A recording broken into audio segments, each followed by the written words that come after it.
Ces attaques pour justifier leurs propres attaques illégales et les sanctions collectives imposées aux civils dans la bande de Gaza assiégée. Les conflits armés sont régis par le droit international humanitaire que l'on appelle le droit de la guerre.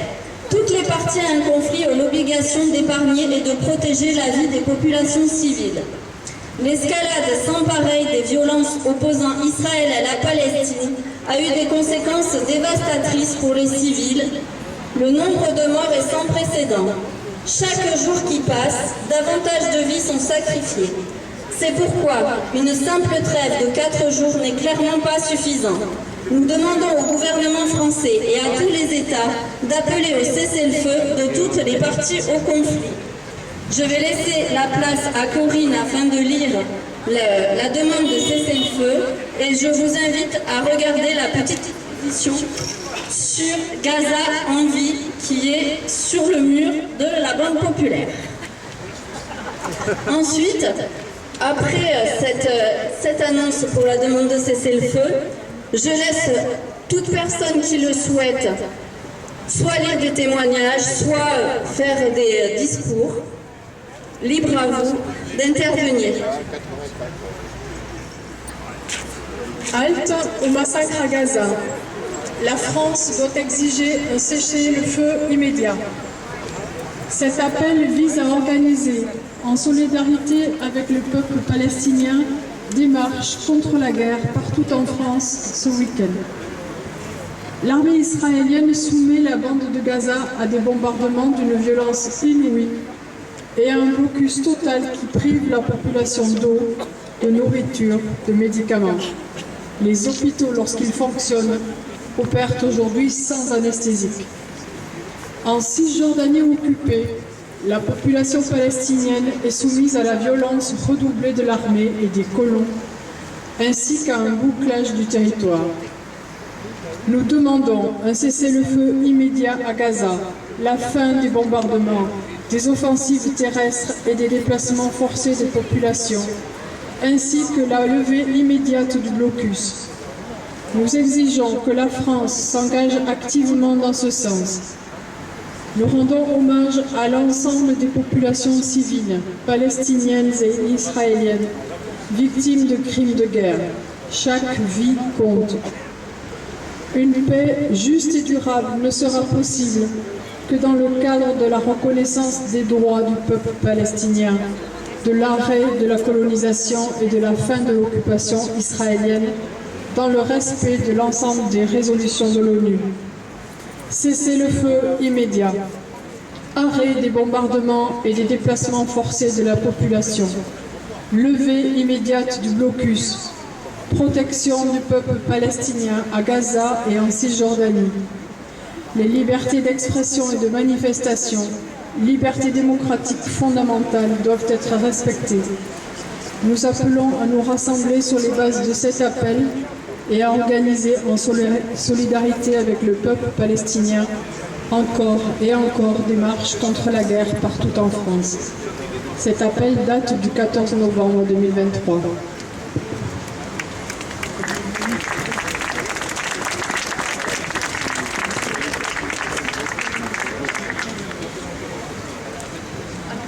Le groupe Amnesty Sagonas, nous allons vous lire le texte de la pétition qui est adressée au président de la République. L'escalade sans pareil des violences opposant Israël au Hamas et d'autres groupes armés a eu des conséquences dévastatrices pour les civils. Le nombre de morts est sans précédent. D'innombrables vies ont été détruites, déchirées et bouleversées. Chaque jour qui passe, davantage de vies sont sacrifiées et la catastrophe humanitaire à Gaza s'aggrave. Je vous demande, donc au président, d'appeler à un cessez-le-feu immédiat de toutes les parties afin de mettre fin au bain de sang dans la population civile et faire en sorte que l'aide humanitaire puisse parvenir à Gaza. Le nombre de morts parmi les civils à Gaza continue d'augmenter à une vitesse sidérante.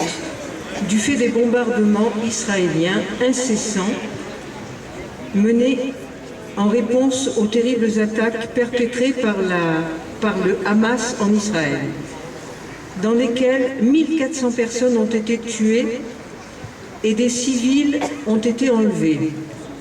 Plus de 6500 personnes, principalement des civils, ont été tuées à Gaza, notamment dans les attaques aveugles et illégales.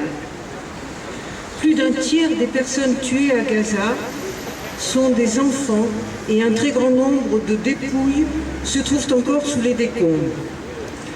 Des millions d'autres personnes sont en butte au déplacement et à la dépossession et à la souffrance. Au moins 200 personnes israéliennes qui ont été prises en otage par le Hamas et d'autres groupes armés et sont détenues à Hamas sont toujours en danger et des tirs aveugles de roquettes visent Israël, menaçant les civils. En raison du siège renforcé imposé par Israël à Gaza, qui empêche l'entrée de biens, y compris l'eau, la nourriture et le carburant, plus de 2 millions de personnes luttent pour survivre dans la bande de Gaza. La catastrophe humanitaire causée par le blocus illégal de la bande de Gaza occupée, en place depuis 16 ans, ne fera que s'aggraver si les combats ne cessent pas immédiatement. Toutes les parties au conflit continuent sans relâche de commettre de graves violations du droit international humanitaire, dont des crimes de guerre. Face à une dévastation et des souffrances d'une telle ampleur, l'humanité doit prévaloir. Un cessez-le-feu permettrait de mettre fin aux attaques illégales de toutes les parties, d'arrêter la multiplication des morts à Gaza et de donner aux organisations humanitaires la possibilité d'apporter une aide vitale, de l'eau et du matériel médical à la bande de Gaza, afin de répondre aux terribles souffrances humaines. Cela permettrait aussi aux hôpitaux de recevoir des médicaments vitaux, du carburant et des équipements dont ils ont désespérément besoin, et de réparer les services endommagés. Un cessez-le-feu à Gaza, un cessez-le-feu donnerait également la possibilité de négocier la libération des otages détenus à Gaza et de mener des enquêtes internationales indépendantes sur les crimes de guerre perpétrés par toutes les parties afin de mettre un terme à l'impunité qui dure depuis trop longtemps et qui continue d'alimenter les atrocités. Il est plus urgent que jamais de traiter les causes profondes de ce conflit en démantelant le système israélien d'apartheid imposé à la population palestinienne. Je vous demande donc d'appeler à un cessez-le-feu immédiat de toutes les parties. C'est la pétition qu'on vous demande de signer, adressée à notre président de la République.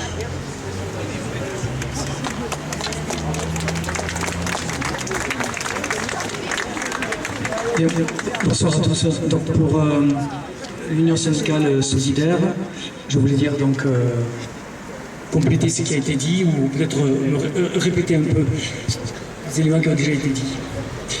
Donc vous avez remarqué que dans l'appel national qui a été lu tout à l'heure, donc on ne voit pas les mots libération des otages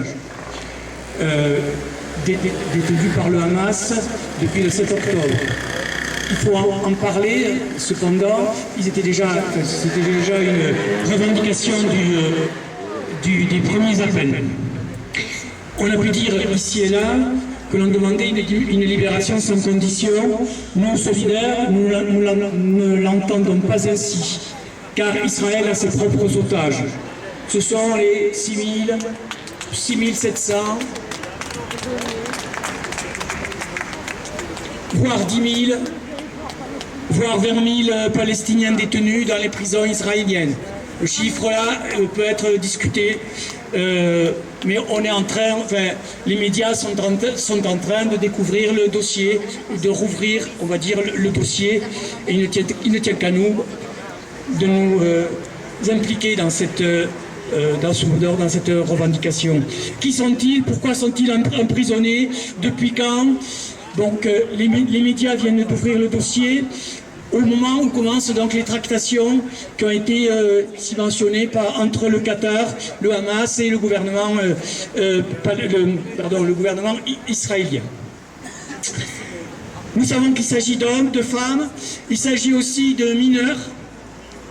Alors mineurs au moment des faits ou mineurs actuellement, à voir. Ces derniers donc, vont être privilégiés dans les premiers échanges. C'est bien le moins quelques jours après la Journée internationale des droits de l'enfant. Qui plus est, quand on apprend que eh bien, à peu près le tiers des morts de Gaza sont des enfants. D'après les chiffres qu'on a actuellement. Donc le scandale est énorme. La problématique majeure, ou une des problématiques majeures, dirais-je, c'est la qualification de ces prisonniers. Pour nous, ce sont des prisonniers politiques et qu'il faut juger en tant que tels. Ce n'est pas encore ce que disent les médias, on verra. Hein. En tout cas, nous, on peut porter ce débat, cette problématique. Donc c'est un dossier qui doit être pris en compte par nos organisations et nos associations. Au moment où la Cour pénale internationale se souvient qu'elle a ouvert une enquête en 2021 sur les crimes de guerre commis dans la bande de Gaza, suite à une requête de juristes et d'organisations non gouvernementales qui vient d'être déposée devant donc, la Cour pénale internationale. Il aura fallu les événements traumatisants du 7 octobre pour remettre au centre des débats le conflit israélo-palestinien. C'est malheureux de le dire, c'est ainsi. Un conflit qui empoisonne les relations internationales, divise les populations depuis plusieurs décennies. Tout a été dit sur ces situations qui se répètent depuis 1948, sur le non-respect du droit international par Israël, sur le tout-puissant lobby israélien aux États-Unis, sur le bilan des morts disproportionné.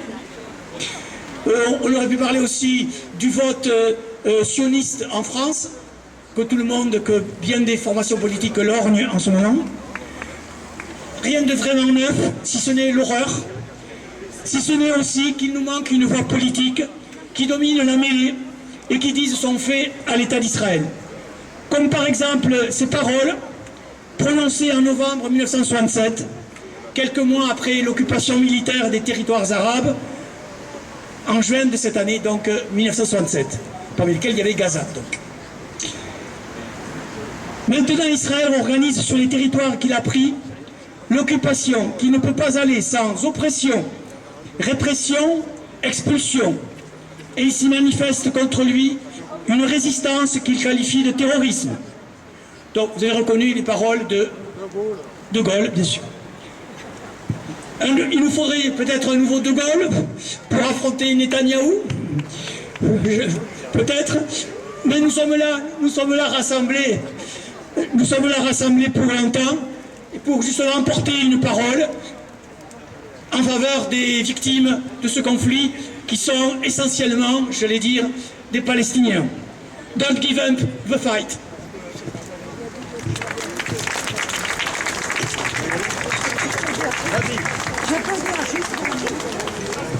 Je voulais dire qu'Israël ne détient pas comme otage que les prisonniers. Israël détient toute la population palestinienne comme otage, la population de Cisjordanie et de Gaza.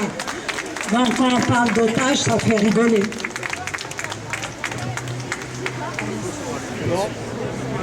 Oui, bonsoir. Moi, j'ai envie de partager avec vous un texte qu'on a déjà lu en 2014 au même endroit, ici, pour la même raison. C'est-à-dire qu'en 2014, au mois de juillet, on s'était réunis pour Gaza, pareillement. On s'était réunis aussi en 2009 pour Gaza. On s'est réunis assez souvent, je ne me rappelle pas, à chaque fois j'y suis venu, mais Donc c'est pas nous qui ne découvrons pas ce problème actuellement. Le texte que j'aurais voulu partager avec vous, il date de 2010. Vous l'avez pour beaucoup probablement déjà lu. Je voudrais juste vous le remettre en mémoire. Et il est toujours d'actualité et il sera malheureusement souvent encore d'actualité. C'est un texte qui est extrait d'un petit opuscule d'une trentaine de pages qui s'appelait « Indignez-vous », écrit par monsieur Stéphane Hessel, qui est désormais décédé. Il avait consacré 2 pages de son opuscule à la Palestine. Mon indignation à propos de la Palestine, c'est le titre. Aujourd'hui, ma principale indignation concerne la Palestine, la bande de Gaza, la Cisjordanie, qu'on oublie souvent de citer malheureusement en ce moment, mais qui a aussi des problèmes. Ce conflit est la source même d'une indignation. Il faut absolument lire le rapport de Richard Goldstone de septembre 2009 sur Gaza, dans lequel ce juge africain, juif, qui se dit même sioniste, accuse l'armée israélienne d'avoir commis des actes assimilables à des crimes de guerre et peut-être, dans certaines circonstances, à des crimes contre l'humanité. Pendant son opération Plomb durci, vous remarquerez l'expression, qui a duré 3 semaines. Je suis moi-même retourné à Gaza en 2009 où j'ai pu entrer avec ma femme grâce à nos passeports diplomatiques afin d'étudier de visu ce que ce rapport disait. Les gens qui nous accompagnaient n'ont pas été autorisés à pénétrer dans la bande de Gaza. Là et en Cisjordanie. Nous avons aussi visité les camps de réfugiés palestiniens mis en place dès 1948 par l'Agence des Nations Unies, l'UNRWA, où plus de 3 millions de Palestiniens chassés de leur terre par Israël attendent un retour de plus en plus problématique. Quant à Gaza, c'est une prison à ciel ouvert pour 1,5 million de Palestiniens. Une prison où ils s'organisent pour survivre. Plus encore que les destructions matérielles comme celle de l'hôpital du Croissant Rouge par Plomb durci, c'est le comportement des Gazaouis, leur patriotisme, leur amour de la mer et des plages, leur constante préoccupation du bien-être de leurs enfants. Innombrables et rieurs, les enfants donc, qui hantent notre mémoire. Nous avons été impressionnés par leur ingénieuse manière de faire face à toutes les pénuries qui leur sont imposées. Je vous rappelle que ce texte date de 2010. Nous les avons vus confectionner des briques, faute de ciment, pour reconstruire les milliers de maisons détruites par les chars. On nous a confirmé qu'il y avait eu 1400 morts, femmes, enfants, vieillards, inclus dans le camp palestinien au cours de cette opération Plomb durci menée par l'armée israélienne, contre seulement 50 blessés côté israélien. Je partage les conclusions du juge sud-africain. Que des juifs puissent perpétrer eux-mêmes des crimes de guerre, c'est insupportable. Hélas, l'histoire donne peu d'exemples de peuples qui tirent les leçons de leur propre histoire. Je sais, le Hamas, qui avait gagné les dernières élections législatives, n'a pas pu éviter que des roquettes soient envoyées sur les villes israéliennes en réponse à la situation d'isolement et de blocus dans laquelle se trouvent les Gazaouis. Je pense bien évidemment que le terrorisme est inacceptable, mais il faut reconnaître que lorsque l'on est occupé avec des moyens militaires infiniment supérieurs aux vôtres, la réaction populaire ne peut être que non violente, pardon. Est-ce que ça sert, le Hamas, d'envoyer des roquettes sur la ville de Sderot? La réponse est non. Ça ne sert pas sa cause. Mais on peut expliquer ce geste par l'exaspération des Gazaouis. Dans la notion d'exaspération, il faut comprendre la violence comme une regrettable conclusion de situations inacceptables pour ceux qui les subissent. Alors on peut se dire que le terrorisme est une forme d'exaspération. Et que cette exaspération est un terme négatif. Il ne faudrait pas exaspérer, il faudrait espérer. L'exaspération est un déni de l'espoir. Elle est compréhensible, je dirais presque qu'elle est naturelle, mais pour autant, elle n'est pas acceptable. Parce qu'elle ne permet pas d'obtenir les résultats que peut éventuellement produire l'espérance.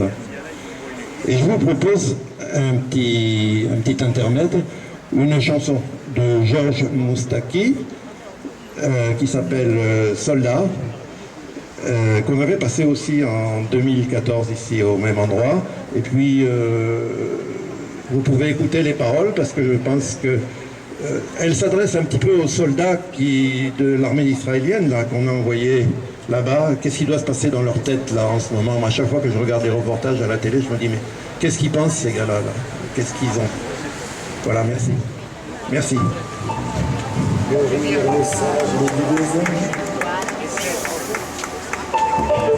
Et ce sera notre pays. C'était celui de nos ancêtres. C'est là que nous allons renaître. Le Seigneur nous l'avait promis. Là coulera le lait, le miel. La vie sera un arc-en-ciel. Après le brouillard et la nuit, après des siècles de souffrance, des millénaires d'espérance, après la fureur et le bruit, mais il y a eu vice de forme. On m'a vêtu d'un uniforme. On m'a harnaché d'un fusil. On m'a dit d'être le plus fort. On m'a dit de donner la main.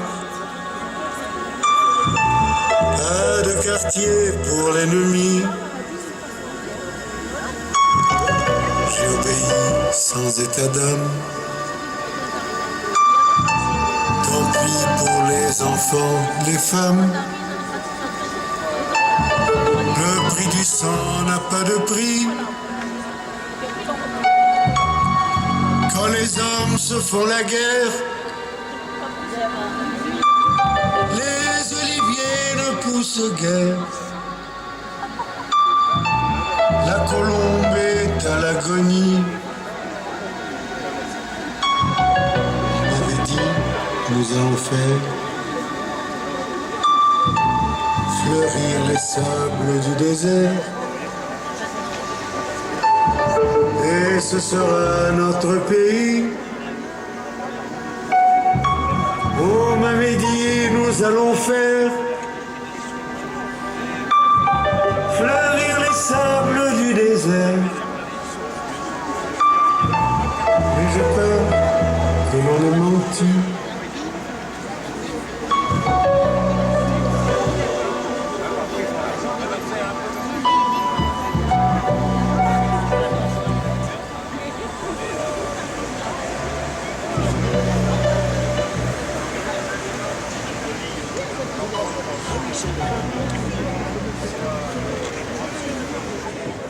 Merci à Georges Moustaki. C'est finalement le moment de rendre hommage à ces quelques jeunes Israéliens. Quand je dis quelques, ils sont très très peu. Qu'on nomme les refusniks, qui refusent de faire leur service militaire en Israël parce qu'ils ne veulent pas être complices de la colonisation, de l'occupation et des crimes de guerre. Ces jeunes gens, très peu nombreux, des hommes, des femmes de 19, 20 ans, sont dans les prisons israéliennes. Ce sont aussi des otages d'Israël. Merci aussi à Dominique qui nous a lu le très beau texte de Stéphane Hessel, que nous avons eu l'honneur d'avoir connu, et qui nous a aidés dans nos voyages en Palestine. Et nous voulions juste lire des extraits d'un très beau texte d'un poète palestinien qui a été de Gaza, qui a été traduit par une journaliste israélienne dans le journal israélien Haaretz, journal de la gauche israélienne. Nous n'en lisons que quelques extraits, parce que c'est un texte long. Nous sommes des terroristes, c'est ce qu'ils nous disent. Je dois croire au récit israélien, car il ne fait aucun doute que les médias israéliens le savent mieux que moi. Je dois croire que Fares, mon fils unique, est lui aussi un terroriste. Le garçon qui n'a pas encore 2 ans apprend des mots. Quand la guerre a commencé, je l'ai laissé avec la famille de ma femme. Et il a appris à prononcer son nom et à prononcer quelques chiffres et les noms d'animaux et de couleurs en 2 langues, l'arabe et l'anglais. Hier, lorsque je lui ai rendu visite, j'ai trouvé qu'il a appris d'autres mots. Avion, missile, bombardement. Et quand il prononce un de ces mots et que l'écho d'une explosion se fait entendre de près ou de loin, il tremble et court dans les bras de sa mère et je le serre dans mes bras tristement et pleure pour son enfance. Les membres de la Knesset en Israël pensent, et je dois les croire, que cet enfant mérite de mourir, parce que quand il grandira, il le sera, lui aussi, un terroriste. Donc il est permis de le tuer pour se défendre. Celui qui m'a expulsé de ma maison a le droit de se défendre, tandis que les propriétaires de la maison et de la terre n'ont aucun droit ici. J'avais l'habitude de retrouver Fares assis sur sa petite chaise devant la porte de la maison, m'attendant à mon retour du travail, attendant les bonbons et les chocolats que je lui apporterais. Je ne peux pas imaginer un jour sans lui. Mais maintenant, je dois faire face à cette possibilité qu'à chaque fois que je l'imagine, mon cœur et mes yeux font couler des larmes que je ne peux retenir. Nous sommes tous des terroristes. Seuls les terroristes organisent des cérémonies que nous organisons. Presque tous les soirs, nous apportons des pépins à écaler le pop-corn. Nous éteignons les lumières et regardons un film arabe ou américain. Un film des Arabes qui se taisent ou un film des Américains qui aident à nous détruire tous et qui soutiennent l'occupant avec des bombes, des missiles et du matériel ainsi que des soldats. Le monde nous attaque comme si nous étions une puissance nucléaire, alors que nous sommes, par Dieu, simplement un peuple malheureux qui veut être libre, un peuple ordinaire et simple, qui demande à gagner sa vie et à avoir un toit au-dessus de sa tête et une vie dans la dignité sur sa terre. Puisque le retour à la terre dont nous avons été déracinés la première fois était un rêve qui pourrait ne pas être possible à réaliser, restons sur notre deuxième terre et rêvons d'une vie paisible. Mais non, c'est impossible parce que nous sommes tous des terroristes. Je ne peux donner aucun conseil. Je ne sais pas qui survivra à ce massacre. Moi, ma femme, mon enfant. Qui survivra pour que je lui prodigue un conseil et que je prodigue des conseils à d'autres à son sujet? Je ne sais pas. Peut-être dirais-je, pardonne-moi, je ne sais pas. Va-t-il demeurer du tout dans mon pays une personne pour pardonner? Peut-être pas, je ne le sais pas non plus. Nos rêves ont été brisés sur nos têtes, nos maisons que nous avions construites ont été détruites sur nos têtes, nos vies sont devenues dépendantes de la pression sur un bouton d'un pilote qui tue de sang-froid, sans voir le visage de ses victimes. S'il avait regardé dans ses yeux de sa victime, aurait-il fait ça? Aurait-il appuyé sur le bouton? C'est une question qui relève du domaine de la morale et à laquelle je ne sais pas répondre. Ce monde est en train de perdre son humanité. Ce que je sais, c'est que la civilisation n'est qu'un mensonge. Aujourd'hui, nous sommes au bas de l'échelle de la civilisation non humaine. Le monde a échoué au test de l'humanité et son vrai visage s'est révélé. Nous décrivons la fausseté de la prétention de civilisation. Ce monde n'est pas digne que nous y vivions. C'est pourquoi nous mourrons satisfaits. Nous voudrions dédier ce texte à Bassem. Bassem était un résistant non violent en Cisjordanie. Nous étions à ses côtés le jour de sa mort, à Béline, un petit village de Cisjordanie. Résistance non violente, ça veut dire pour les Palestiniens du village, pour les Israéliens anticolonialistes et pour les internationaux, manifester contre la construction du mur qui était en train de se faire. Nous avions des pancartes, des déguisements certains jours. De l'autre côté, l'armée israélienne, l'armée. Bassem, nous l'avions connu 2 ans avant. Nous avions été conviés à une discussion qui réunissait une bonne partie du village. La discussion, c'était « Bassem, est-ce que tu dois l'épouser, cette Israélienne anticolonialiste que tu aimes et qui t'aime ?» Le village était divisé. Lorsque nous sommes revenus 2 ans après, Bassem n'avait pas épousé, nous ne savons pas pourquoi, cette jeune Israélienne. Nous n'avons pas eu le temps de lui demander, puisque lors de la manifestation contre le mur, jour des prisonniers palestiniens, il est allé parlementer avec l'armée en leur disant « Non, arrêtez de tirer là, il y a des chèvres ». L'armée l'a visé, il est mort 1 heure après. Ce n'était pas un hasard, il voulait épouser une Israélienne, c'était insupportable.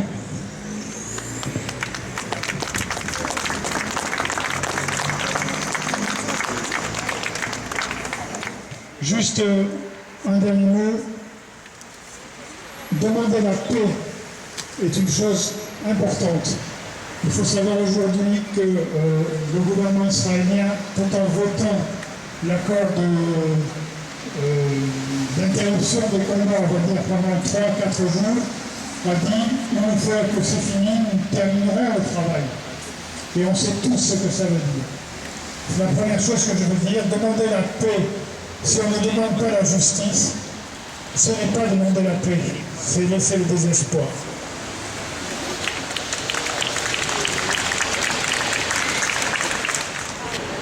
Alors si personne souhaite intervenir, je vous propose en fait, avant de nous quitter, la lecture de plusieurs témoignages qui ont été recensés par des civils à Gaza. Lors de la frappe du marché à Jabalia, Imad Hamad, 19 ans, a été tué alors qu'il allait acheter du pain à sa famille.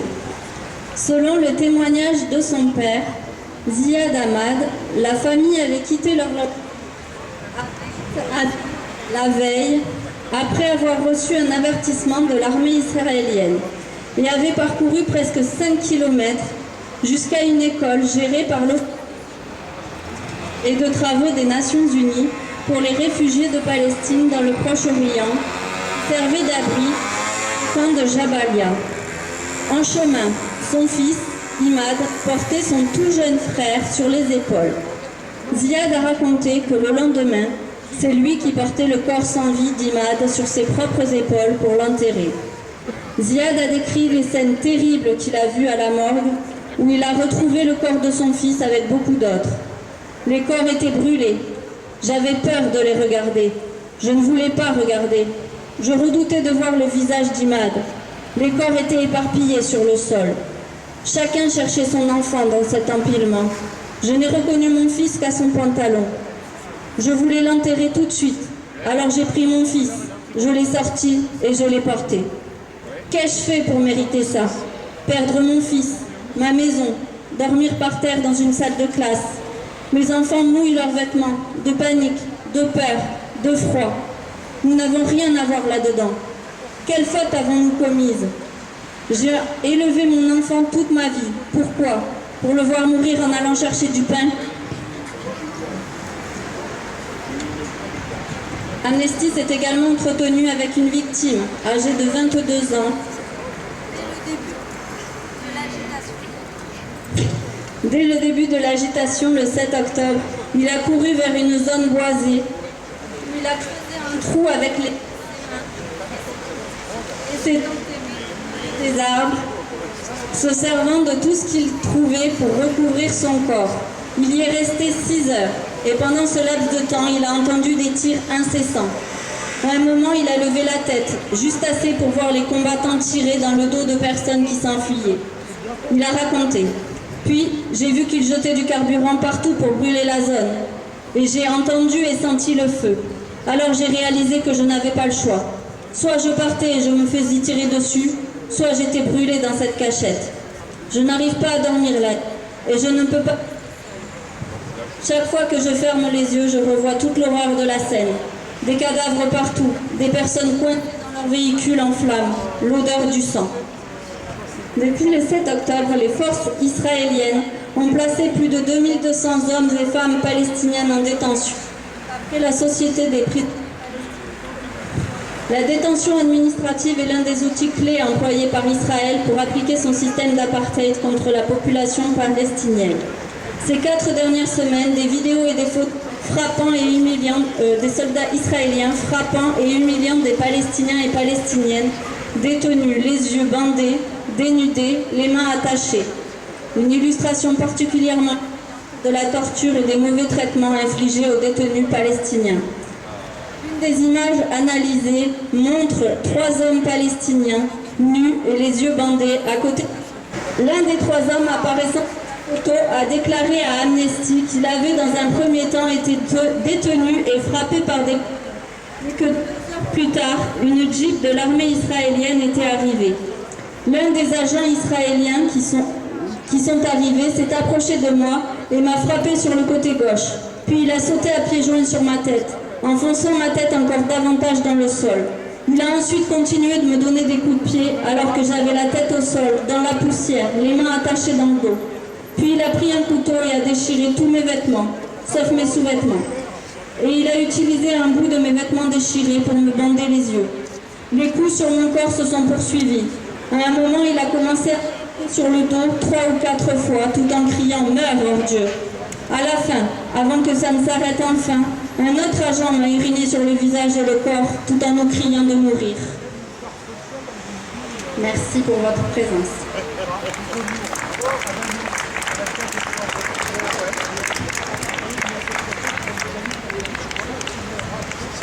Oui, juste pour les personnes qui restent, les manifestations non violentes du village de Bilin, à l'époque où nous y étions, nous avons fait le film de ces manifestations, y compris celle qui s'est terminée tragiquement, et pourquoi pas à Saint-Gaudin, de part, une projection de ce film, et à ce moment-là, on pourrait voir, discuter, et vous verriez vous-même. Voilà, merci.